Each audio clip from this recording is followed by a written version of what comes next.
gym is now named after LeBron.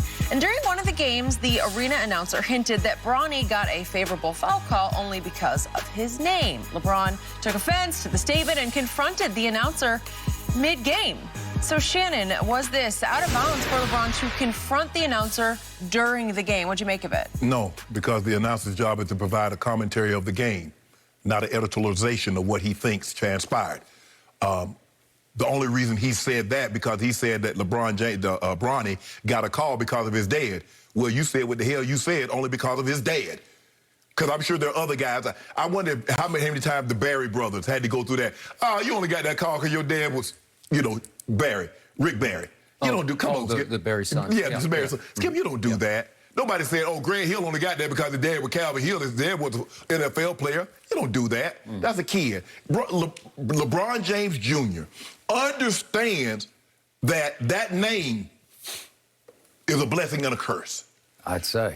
A blessing and a curse, Skip, because he gets an opportunity to go to the best trainers. He gets the best nutrition. He gets the best of everything. But the moment they like, LeBron James Jr., everybody's like, okay. So now he thinks he's about to get this. He's about to get that. That's one of the reasons I didn't give my son, make him a junior. Because I wanted him, Skip, to be able to, whatever it is, I wanted him to be able to do it and to feel like he accomplished something on his own. And not because of his dad, who his dad was. And for this announcer to take a little pot shot, just talk about what you're seeing. I don't get it. It's just someone's always trying to take a shot at LeBron, even though LeBron is, you know, he's very involved with his son, with his kids. And I think that has a lot to do, Skip, because his dad wasn't there in his life. And he says, I'm never going to be what my dad was, which is absent. So he's like, he goes out of his way. And yeah, he's animated. I love it. I love the fact that he's involved in Bronny's life. He's going to be involved in Bryce's life. He's going to be involved in Zurich. He's going to be right there with his cheerleading or whatever it is that she does. He's going to be right there just as animated.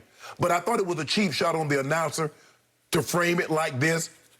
He could have said, you know what? It seemed like there was a lot of favorable calls going on and left it at that.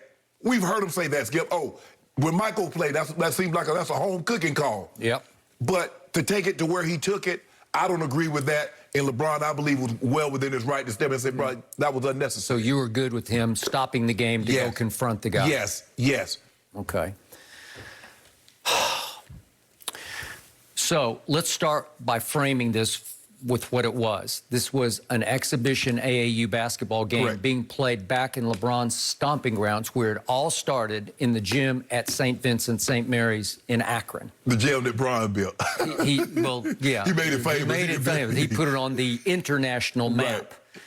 And the team that Bronny plays for is called Strive for Greatness, which is obviously LeBron's motto. So LeBron is the driving force behind this team. So LeBron obviously wants to be front and center for all of Bronny's games. It's different with every dad. Every dad takes a different path. And when it comes to parenting, you should do, it's none of my business or your business or anybody else's. You choose whatever you think is right. Skip. Okay. I mean, a lot of times my son didn't even know I was there. I just watched my Vanderbilt team in the College World Series, and they had two famous young pitchers, Kumar Rocker and Jack Leiter. And obviously, Kumar's father was a great SEC football player at Auburn. He's now a coach for the Eagles. And he just sat quietly next to his wife and I think tried to just contain his emotions, you know, but up in the stands, kind of up back portion of the stands. And then Al Leiter was obviously a very famous pitcher for the Mets and some others. But the point was, Al just tried to sit with his family and keep score and keep a lid on his emotions. Well, LeBron's going to be front and center because that's his personality. Plus, it's back in his stomping grounds. So the point on the announcer was, I got the feeling, and I wasn't there, but I got the feeling it was that Rucker Park vibe where he was trying to add a little flavor to the game with his commentary as a PA announcer. You know how it goes at Rucker Park, because they're going to really spice it up, right?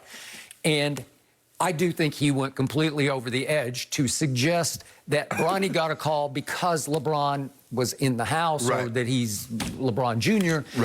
And yet, I do think LeBron crossed the line to stop the game and go confront the guy. Right. That could have been done after the game to me because it was not fair. I agree with you.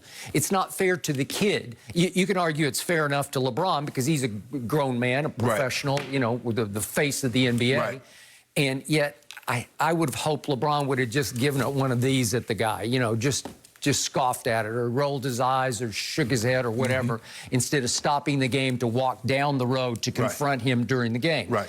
Was he justified in doing it? Yeah, he was justified. I just don't know if that's the right time and place to do that. Okay, now let's go bigger picture. Again, I agree with your take about it's great that LeBron is there. We've talked a lot about LeVar Ball on the show. It's great. It does my heart good to see how actively involved he is in every one of his sons' lives. And on a personal note, I wish I had had LeBron as my father or LeVar as my father because when my father was around, which wasn't much, he was abusive. And the thought of my father ever coming to any of my football, basketball, or baseball games was Didn't cross your mind. I never expected him to be there. In fact, I didn't want him to be there. But I was the oldest, and I wish I'd had the guidance of a LeBron or a LeVar who did know what they were talking about.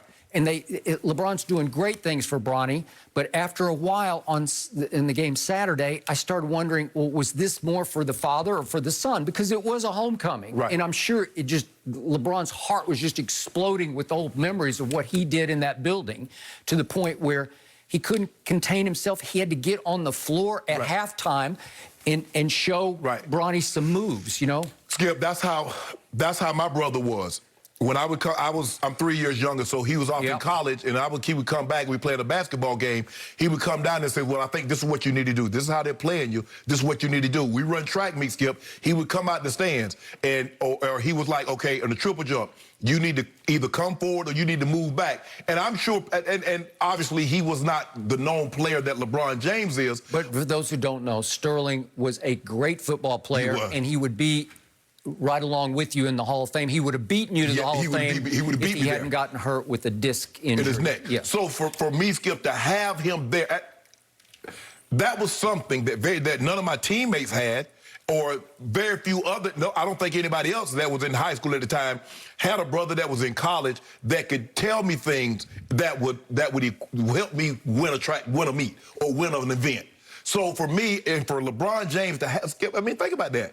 You got arguably the greatest player in your house that can tell you what you're doing right and wrong to help you get better. Absolutely. Where else can people pay to go to people like LeBron to get that information? I ain't got to do nothing. I can just go knock on the door. Hey, Dad, what do you think about this? Okay, did it bother you at all that Sterling would come down and sort of upstage the game for a second to show you to do, or the track meet or whatever it was? No, I would look for him because he would tell me he was coming, and it was a blessing and a curse, Skip, because I'm looking the first quarter, he hadn't arrived yet. I'm looking for him. Okay, I need to know. Okay, then at a track meet, he would surprise me sometimes, and I could hear him. Okay, this is what you need to do. Okay. So it did me good, and I'm sure it does Bronny good. But Skip, this is it. This is the blessing and the curse that LeBron James Jr. is going to have to for the rest of his life. That's it. Can you imagine? It's with any great. Skip, Magic, whether it's Magic, Kareem, it doesn't matter. King Griffey, I had King Griffey Jr. on my podcast, Skip, and he said his dad, he could never perform when his dad was there. So his dad would pull up into Winnebago. Winnebago was just parked down there. He cranked one over the fence. His dad would get out. It was about time you did something. and go back into Winnebago.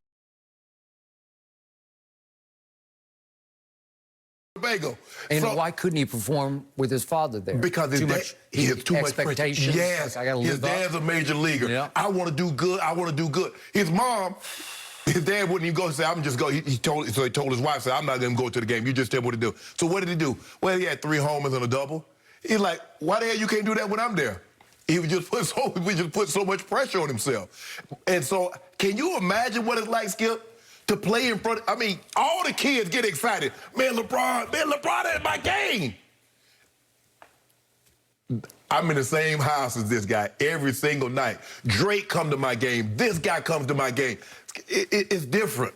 It's different. I would say, as you said, it's hard enough to carry the namesake. Yes. He is LeBron Jr. Yes. And will always be Yes. LeBron Jr. Yes. And I hope I read this right, because I looked it up before the show, but on October 6th, he turned 17. Does Bronny, he feels like he's forever 14 to Right. me. Like I was thinking he was 14 the other day. Right.